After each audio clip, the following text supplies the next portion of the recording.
Hi guys, welcome to Office Blokes React. I'm Office Bloke Dave. I'm Office Bloke Mike. I am Office Bloke Daz. Collectively we're the Office Blokes, aren't we? Yeah. Yep.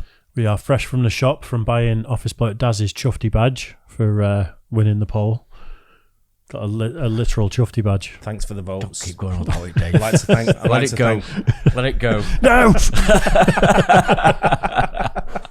Absolutely wounded. I'm going to stop doing the intros, in fact. I think, Mike, you take over with the intros. You'd go up in popularity if you did. I probably would. Just kept my mouth shut. I think what people don't realise is the most I ever talk is when we're on camera. Yeah. That's literally the most I ever talk in life. Your personality is very quiet. I am. So, this is the real me. This is why I don't talk that much. Anyway, right, let's move on. The 8 worst places in the US. Do you know where I'm going next week? US? New York. The USA. Nice. Yeah. I'm going from the, be about the 16th of June to the 20th. I'm going for the weekend. Nice. Nice long weekend in New York City. Good. Yeah. Keep your eye out for Daz in the Wild. I guess I'm going to have to do it at some point then, because we can't have you two going and me not going. Yeah, do you know where I'm going? I'm 50 this year, so it's the start of my 50th celebration. When's your birthday? October. There you go. So who knows what's going to happen? Travel might be banned again and all that shit, so I'm doing it while I can, just in case. Absolutely. Get in there while you can. And my missus has never seen Phantom of the Opera on Broadway when we lived there, so it's something she wanted to do. So I said, well, as part of my 50th, I'll take you to Broadway. As long as you pay for it for my 50th. How did you know? Nice. That's got a bit of deal. It's got a bit of deal, hasn't it? I think anyone that's watching from New York is going to have to let us know if Phantom of the Opera any good at there. Oh, it's one of the best shows ever. I've never seen it. No, I've seen it. Not on Broadway, but I've seen it. But not on. I mean, we've all heard a few tunes from it. Yeah. Obviously, Lloyd Webber. I mean, he knows how to do a musical, Absolutely. doesn't he? He's the best at it. He knows how to put them together. To be fair, but I've never seen anything like myself. But I suppose so I'm going to do 3 days of shows actually. So it's going to be a show weekend. Nice. So what else is on? Do you know? Well, I'm going to the comedy shows. Oh, nice. Yeah. Mrs. can go and watch the musicals and stuff, and I'll do Caroline's and all that good stuff. Nice. Good idea. Yeah, sounds good. So keep your eye out for Daz in the Wild later this month. Right, 8 worst places in the US. Should we do it? Yep. Yeah.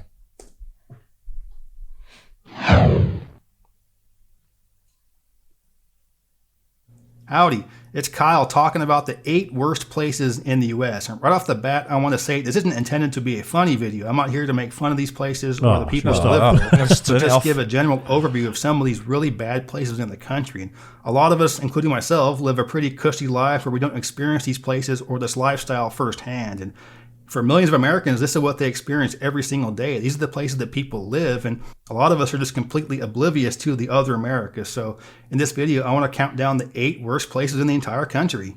All of these aren't going to be a big shock to you. A lot of Americans know that some of these places I'm going to mention are just truly awful places, but other ones might be a bit of a surprise to you. So I'm going to go ahead and get started. I'm going to first start talking about the worst urban ghettos.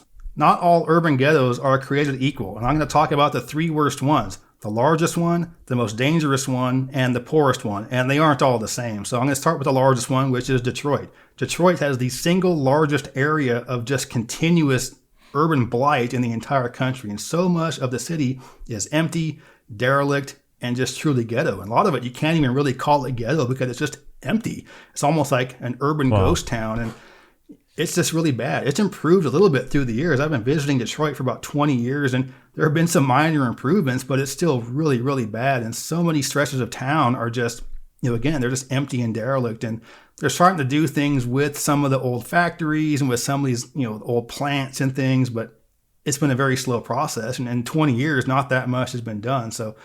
But the past couple of years has seen a little bit of improvement, but still, Detroit is truly awful and is the largest urban ghetto in the country. The most dangerous. Have you ever been? To try, many times. I used to work for a company. We used to look at buying schools there that were empty. Right. Them into offices. Oh, right. Okay. So it's, people would know the company over there called Central. And it was a big trucking company. Right. Owned by a guy called Maddie Maroon. And he used to own the Windsor Bridge that connected Detroit into Canada. Wow. He used to rent it back to the government. He owned the bridge. That's not a bad gig. Started off life as a truck driver. It's one of those places, Detroit, that you hear a lot about. Even over here, it seems to be talked about a lot for poverty, and it was the motoring industry, wasn't it? There was a huge boom, and then when the factories started shutting, it was just desolate and everyone lost their jobs.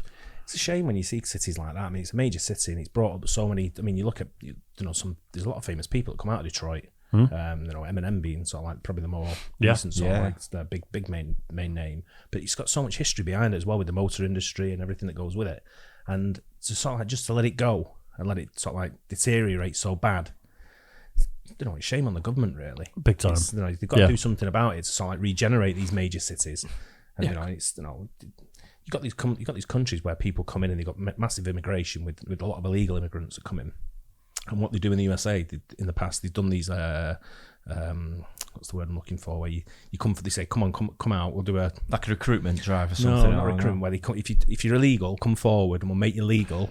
I like a bit of amnesty. Amnesty, yeah. I was thinking embargo. I couldn't get the word amnesty. So what they'll do is they'll say, come back out, but you think how much tax they're going to generate from them people by them being illegal, so becoming legal, and how much money they're going to generate for the they're going to become taxpayers, aren't they? Correct. For a start, become taxpayers then, and that's something. If the US are looking for immigration, so like go on a side, especially where you got Ukraine crisis going on and things like that, where you want to put cities like that, there's regeneration, pump the money into cities like that, regenerate it, and make it. Something that's worth going to and putting industry back in. If they want to build the industry, like Trump sort of like made out, he was trying to put forward with what he was doing with a lot of the steel industry and things like that. Some of the towns in Pennsylvania, Pittsburgh and places like that was famous for its steel. Put the money back in. It's a shame when you see the deterioration of play. Look at that shithole. Yeah, I know. It's embarrassing. You're probably right on the immigrant front. If they did get rid of them all, the ones that weren't registered properly, there'd probably be a shortage of labour then, wouldn't there? Yeah, possibly, so like you say, just make them legal, have the amnesty, just get them all, everyone above They board. do it every few years. Did he? Yeah. Because one of my mates was part of it. He was an illegal immigrant, and he sort of like came through the amnesty thing and came forward, got a green card out of it, and he still lives there now, sort of thing, But he's a taxpayer now.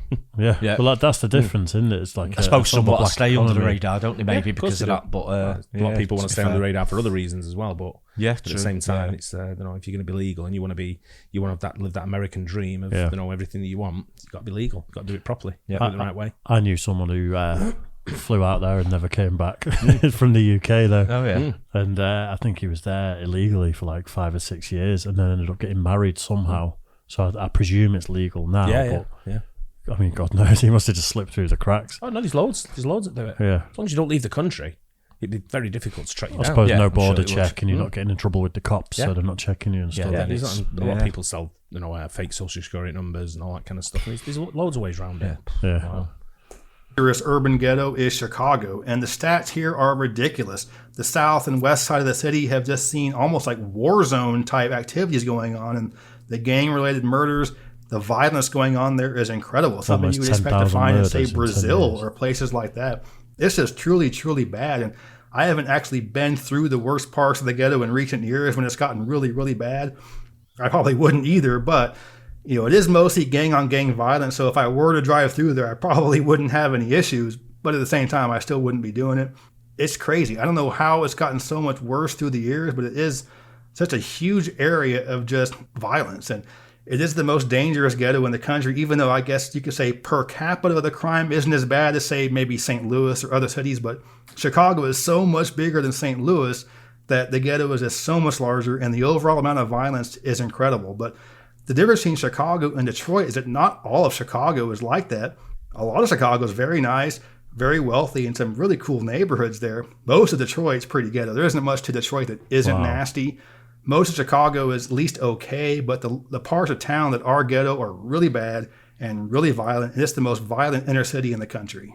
But neither Detroit nor Chicago are the poorest ghetto in the country. That goes to New Orleans. And New Orleans' ghetto is more like a third world area. It's just really bad. It's just so much more. Are they like caravans or trailers just made to look like houses? Because if you built that as a house, it's a bit... They sort of look like it a bit, don't they? Especially with how narrow they are. Yeah. Like they're just... Maybe. Because you do clad like trailers and stuff, don't fancy you? trailer home, you mean? But what gets me about this, when you talk about going to America, and if I said to you two now, you've been to New York, you've been to Las Vegas. If I say to you, let's go to America, let's look at some of the cities we'll go and visit. Chicago will be on the list. New Orleans will be on the list. Yeah. Baltimore will probably be on the list. I don't know much about Baltimore other than the bad stuff that you hear. So Mate, I've been to Baltimore many times, but I've always been around the harbour area. Don't always call it harbour or the bay, whatever you call it. But around that, and it's lovely. It's really nice. It's smart. Yeah. You know, it's I really enjoyed my time there. You got down the road, you got Annapolis. It's really smart there. You'd really love it there. Very historical, loads going on. Yeah. Big Navy base, and it's just great places to go and visit. And then you heard about these like inner towns and inner cities that, you know, parts of the borough, I guess, is the main city. They're shitholes. And he's not. We've got him in Manchester. You know, you get them certain parts of Manchester, you go to town, you? it's great. Yeah. You know, in certain parts of the suburbs where we live, it's really nice. There's bits in between, isn't there? 2 miles down the road from where I live, or even a mile down the road, it's fucking dangerous. Yeah, you have to watch yourself, don't you? Definitely, yeah. But even the police don't go there. Yeah. They've got streets that are locked off. You know, it's you know, programs on it, TV shows. When it's like that, is it? Do you think it's a consequence of a developed economy where, like, the rich are doing so well compared to the poor who aren't, and it makes it look so much worse than if you're in a country where that gap is closed a little bit. The rich aren't doing as well. Yeah, maybe it's not. It doesn't look as bad, if you know what I mean. The class divide in most countries has widened over the past decade, I'd say. Yeah, right. Especially more so over here than, you know, probably the same in America, but more so probably in the modern day countries. You know, in the first world countries.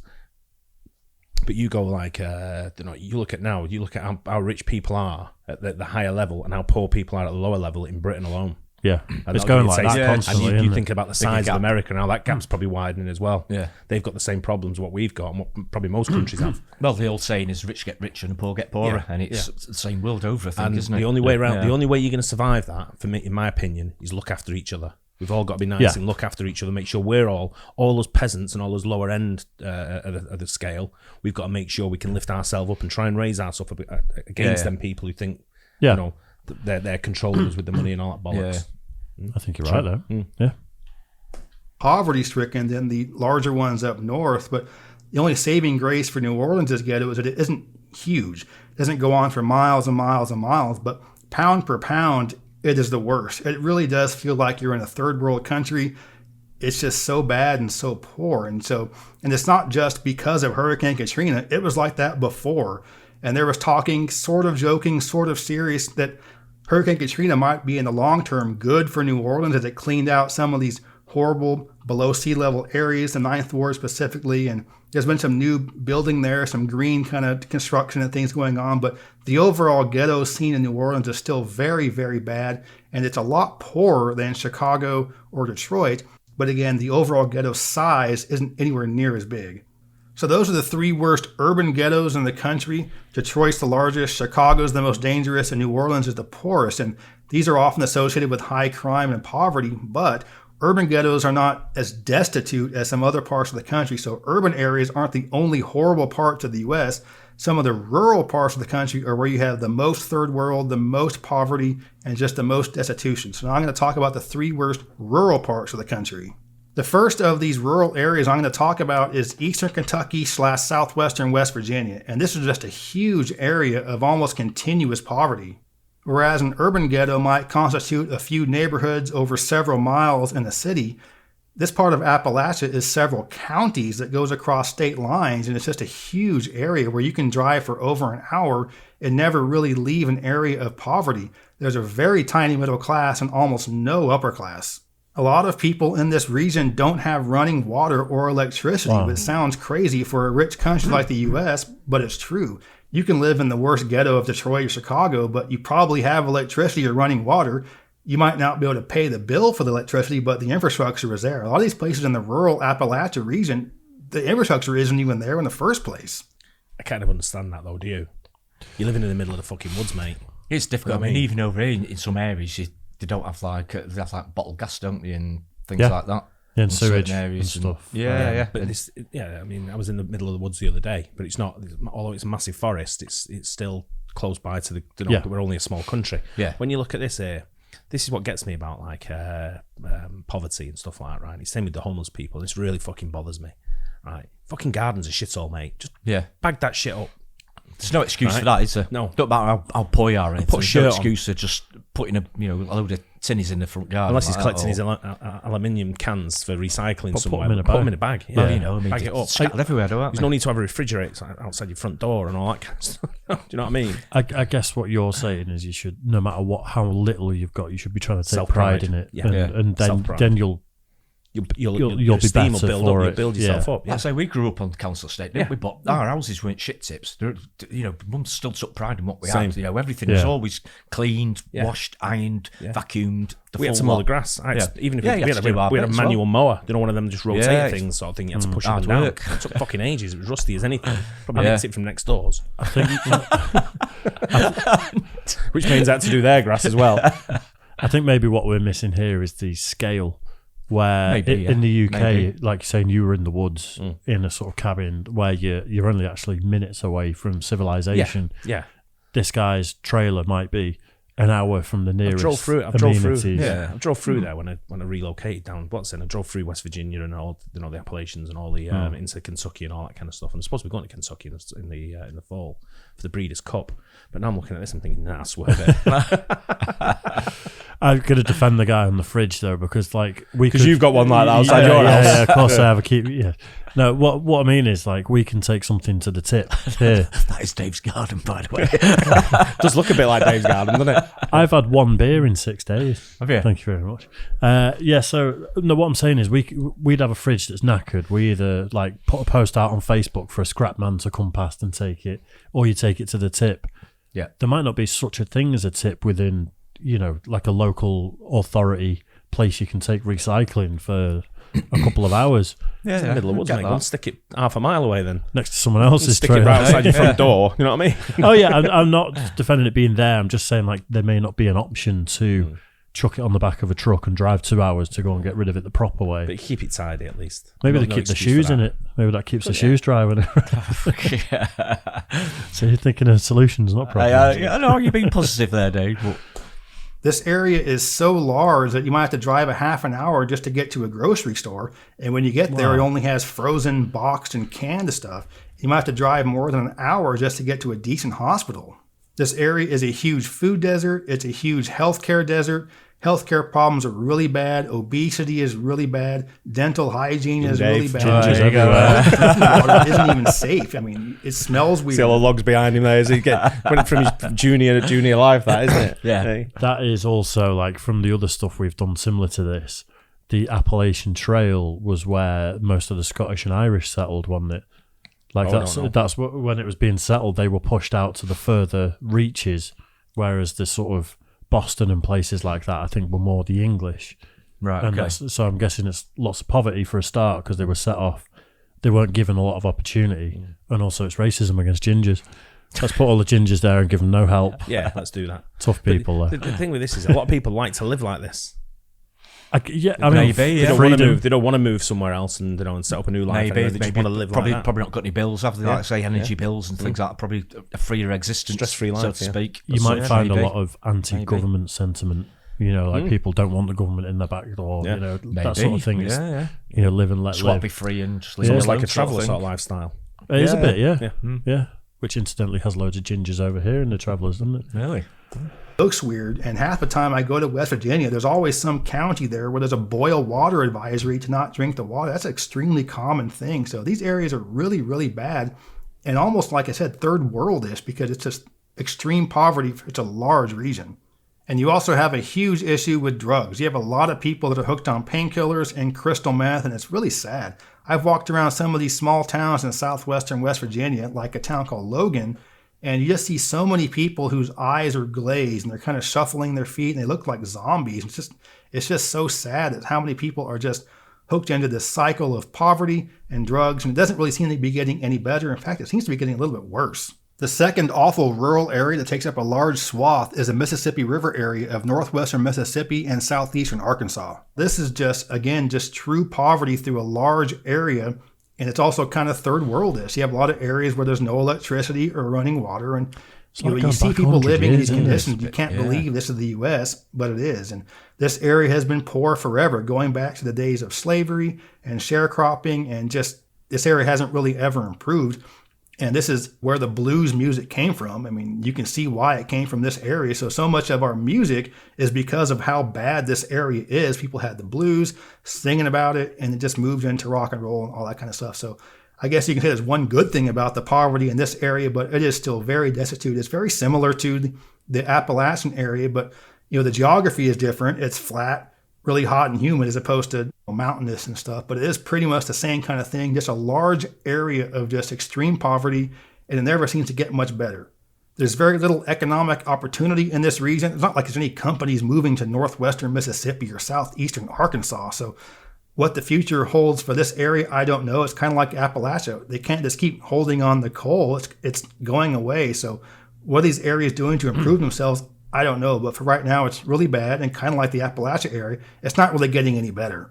And the last of the 3 rural areas I'm going to mention is by far the worst one. And this is the Pine Ridge Reservation of the Lakota Sioux in southwestern South Dakota. The level of poverty on the reservation is astonishing. It's almost unbelievable. I've driven through it a couple of times on my trips to Badlands National Park and some of the other areas in southwestern South Dakota, and you just can't believe you're in the U.S. when you see some of this stuff. You see people living in burned out buses, old RVs, houses made from pallets. I mean, half the time you can't tell if somebody actually lives there until you see an electric meter on the side of this burned out bus with the dials turning. So it's crazy that people live in these kind of conditions. And again, it's kind of embarrassing that this is the U.S. and these are the indigenous population and they're living in some of these horrible conditions. But as bad as the native population has been treated through the years, this is the absolute worst reservation in the country. The poverty is astonishing. And kind of like you have the painkiller problem in the Appalachia region, you have an alcoholism problem on the reservation. And of course, people make the jokes about the drunk Indian kind of stuff, but it really is sad. I mean, you see people just staggering around, people just passed out in front of a building. And you drive through some of these towns and it's like, is this a movie set? Is this really what this place is like? And it isn't all entirely like that, but most of it is. And the better parts of the reservation would still be extremely poor for most of the country. And the last 2 that I'm going to mention. It's really sad though, isn't it?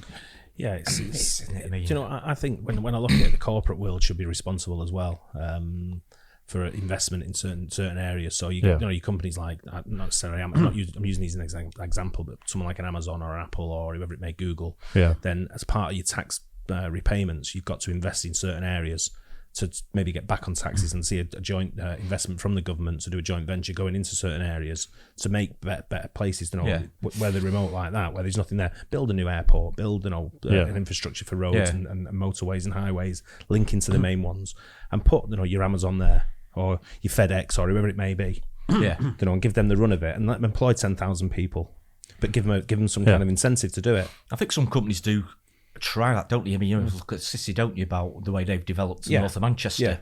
I mean, that sort of thing. Is that what you mean? That, you've got to get an incentive from the government to sort of like invest in stuff, and you've got to get their backing as well. Sort of thing. It's got to be joint. It's got to be joint, or even bring in foreign investment, you know, to do things like that and bring in, you know, I don't know. China are buying up a lot of Africa. I was going to say that, but I know that's not what you're suggesting. It is kind of what I'm suggesting, but a different country or a different foreign investment, maybe from a corporate sort of side. Why should the world's biggest economy need foreign investment?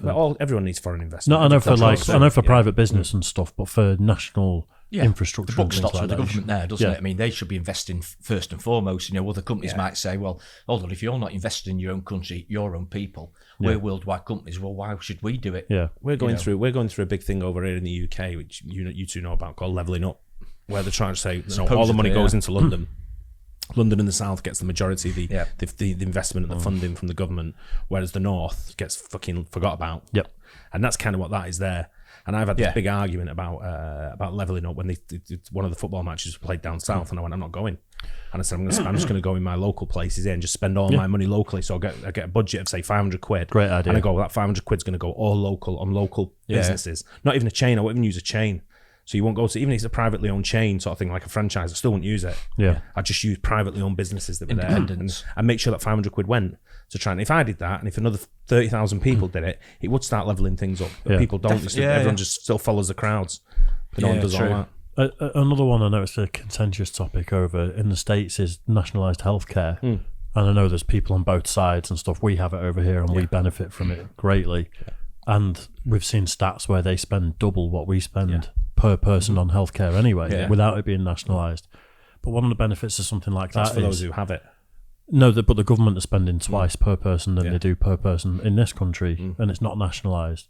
But that creates infrastructure, something like that. So if an hour away from these people a major hospital gets built that's government funded, then suddenly you've got maybe 500,000 jobs, 2,000 jobs. But then you've also got suppliers that supply them precisely. Hospitals. Then you've got other industry that supplies them hospitals. You've got haulage coming to and from, files, everything like that. Whatever it may be. That builds out from there, and then you'll start getting housing closer to the hospital, and then hopefully it filters out. That's what I'm saying, though. That's exactly what I'm saying. About sort of getting the corporate infrastructure in place to sort of like rebuild these and regenerate these places, rather than put everything in Los Angeles and everything in New York and everything, Miami, or these major sort of like hub cities. Like filter out a little bit. Certainly healthcare, like the NHS, it's our biggest employer by far, isn't it, in this country? And the amount of money that it turns over is absolutely incredible. The amount of people that work for it and everything, it's a huge employer. I could probably trim that down by about 18%. It probably is. I mean, to be fair, I mean, a lot is wasted. I mean, billions are probably wasted every year, aren't they, as well, to be fair? But it's less a tough one. Less we say about that, the better. Well, and are on this list because of how strange they are. I don't mean strange in a good way, like Santa Cruz, California, Burlington, Vermont, or Key West, Florida. I mean strange in a bad way. The first are the twin cities of Hildale, Utah, and Colorado City, Arizona. This is basically one town that straddles the state line, and this is the area that's well known for being the home of the fundamentalist wing of the Mormon Church. The best word I can think of to describe these two towns is creepy, and I've been there a few times. The first time was about 15 years ago or so, before the cult leader Warren Jeffs was arrested. The second time was not long after he was arrested, and the third time was just a couple years ago, several years after he was arrested. So I've gotten to see how much the town has changed and how much it hasn't changed. It's hard to say for sure, but I would estimate about 75% of the population there are members of the FLDS church, and it's really easy to point them out because they all look the same, they all dress the same, and they all have the same hairstyle. And I'm not trying to be joking around here, but they're also kind of inbred. There's such a small number of people that are part of this church, and they're only getting with each other. The gene pool just isn't that large. So a lot of people just kind of have the same facial features, and they all look the same, so it's just, again, really creepy. But for the longest time, it wasn't just creepy, it was also scary because the city was officially a fundamentalist city. The mayor, the city council, and most frighteningly, the police were all part of this cult. And there were many, many stories of people that were not members of the church being harassed by the police, arrested for no reason, evicted from their homes. And the worst story I ever heard was one where the police rounded up all the dogs of the non-FLDS members and killed them en masse. Jeez. And if you're a What's FLDS? I guess it's Latter-day Saints is the LDS bit. What was the F bit? Former Latter-day Saints. Is that what it is? Is it? Yeah, I'd be guessing completely. I'm not sure. I'm guessing the LDS is Latter-day Saints. Yeah, I think so. Yeah, probably is. Yeah. I've heard the Church of the Latter-day Saints, but maybe former. That rings a bell for some reason. Yeah. I don't know. Or fundamentalist Latter-day Saints. Well, that's what I thought, because that's what he said. Yeah. Let us know. LDS member living there, who are you going to complain to? The police, the mayor? Obviously not. They're the problem. And the state of Utah has always said we don't condone these polygamy cults, but they've also always looked the other way, because this, of course, was known to be going on for the longest time in these cities, but the state did absolutely nothing about it. And it wasn't until some young... What even is that? Is that like a family? I think that's all his wives. Because he's talking about polygamy, isn't he? 1, 2, 3, 4, 5, 6, 7. Fucking... I struggle having one wife. Yeah, but this is a different thing altogether, isn't it? The wife isn't answering back. She's like, they're probably all cooking, cleaning, doing everything for him. Yeah. He's probably living like an absolute king. Yeah, proper king of the castle sort of stuff. Not like an equal partnership. Wife, then I mean, not for him. Yeah. Girls came out and said that Warren Jeffs raped them, that the state finally had to do something about it. So he was arrested, tried, and convicted, and he's now currently in prison. Wow. But things didn't stop. He was still running the cult, still running the town from prison. I think his brother was acting as the liaison for him, and things didn't change at all for several years, even after he was arrested. In the past few years, the police have been broken up. There's a new mayor, there are real elections. But the last time I was there, it still had that kind of creepy feel to it. So I'm sure it's gotten better, but it still didn't seem quite right. And a lot of the folks from the FLDS church have moved. They're starting to go to other places, trying to take over other towns. But I think things have probably certainly improved for the non-FLDS members of that town, but it is still really creepy there. And I know he said 75% of them are part of that church. So even if you bring in new government, as long as it's democratic government, everyone just votes for their own people. Someone else. They've got a monopoly, haven't they? So if they've got the majority there, then it's going to be difficult. it's very weird. Stop women from voting. Maybe they're not allowed to. I suppose in America they are, but maybe within their cult they're not allowed Their to. community. Very They cults. do anything, can't they? Not just there, but all around the world when you hear about cults and things like that. They're everywhere. Really winds me up. We've got one just down the road here, about 26 miles away. Is it? Yeah. Tell you about it off camera. Fair enough. I said at the beginning that this isn't trying to be a funny video, but this last one is kind of funny just because of how ridiculous it is, and that's Bombay Beach, California. It is a beach, but it isn't along the ocean. It's along the Salton Sea in the southeastern corner of the state, out in the middle of the desert. It's below sea level. It's the lowest community in the U.S., and it's just truly, truly awful, but also really, really strange. The Salton Sea isn't supposed to exist. It's there because of a levee that broke and the water just kept running down and just formed this lake. So when it first happened, it was like, oh, great, there's this oasis in the desert. We're going to form these beach resort towns, and Bombay Beach was one of them. So at one point, it was kind of a place to go to the beach, hang out, get a burger, get a few beers, but it is nothing like that anymore. But as the resort aspect of it went away, the water was getting more and more polluted. People weren't going there anymore, so people were moving out of the town. So it kind of has a ghost town feel through a lot of it. There's empty shells of buildings. There's just random cars here and there. There's furniture and appliances all over the place. There are pianos, just stuff that when people left, they didn't take with them. A lot of the folks that remained took some of those old buildings, just kind of made like weird artistic stuff out of it, like turned old beams into like shapes and things, and it's just so weird. And there's like a little stage out there where they'll do live plays, and there's like a drive-in where a bunch of old cars are facing a movie screen. It is just an incredibly weird place. So if you're driving through this part of the country, check this place out because it is so absurd. There's nowhere else like it in the country. And it's almost like the people that live there revel in the absurdity. They love it. This isn't the same as these poverty-stricken areas in these other parts of the country. I mean, these are not rich people, but they want to be there. These are just really weird people on the fringe of society. And if you're on the fringe of society, there can't be many better places to go than Bombay Beach. But what about the beach itself? Is it nice? No. It is like the most awful beach you'll ever go to. It looks nice and white. You walk out there and it's not sand. It's all dead fish, scales, fish bones. It's horrible. The water is so polluted that it can't even sustain any life. So these fish just wash up, and you can imagine how that smells. And as awful as it smells, there is someone that's going to love it. Your dog. I was there with my dog, and he was having a time of his life. His nose was up in the air. He was like, wow, these are the greatest smells ever. He loved it. But no matter how much your dog will love it, you will hate the smell. It is putrid. So those are the 8 worst places in the country. And this isn't really even an opinion. You can live in these places and be like, oh, no, this place sucks. But, you know, I could say, like, I hate Orlando because I do, but a lot of people love Orlando. And I could say I hate Los Angeles, and I do, but a lot of people love it. These 8 places, no, these places really suck. And there's really not much you could say to defend these places. They are just truly monumentally awful. One of the questions I asked myself as I was putting this video together is, if I absolutely had to live in one of these 8 places, where would I live? And that's a good question to ask yourself. And I would love to know in the comment section what you think. Where would you live if you had to live in one of these? You have to have a strong tolerance for something. So which of these places would you be most likely to tolerate? I'd live in 3 of them. I like this guy. I'd go. What channel is this, Dave? I like this guy. It is Geography King. Yeah, I like that. I'd say the inner city ones, although they're more 100%. dangerous. Probably all in closer Chicago. to facilities, you're closer to stuff.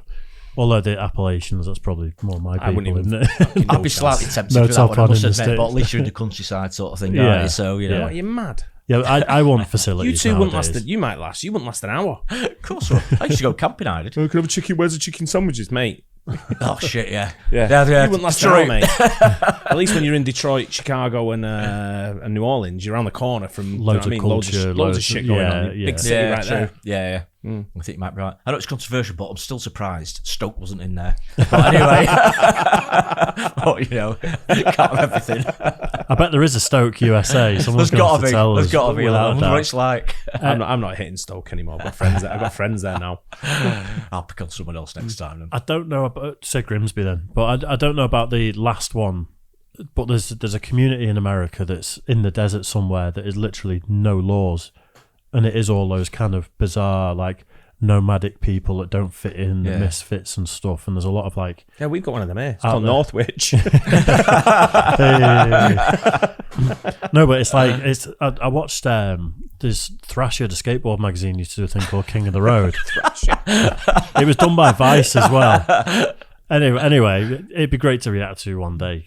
But they went to this place and there's like a big old swimming pool in the middle of it that they're skating, but the whole place was literally no laws. It was the police won't go there. It's that far out from anything that anything goes. But it's all artists and creatives and hippie types. Sounds like it might be that place. It sounds like, that's why I'm saying it. It sounds very similar to that, but I didn't recognise any of the features from it. So yeah, sounds grim, all that.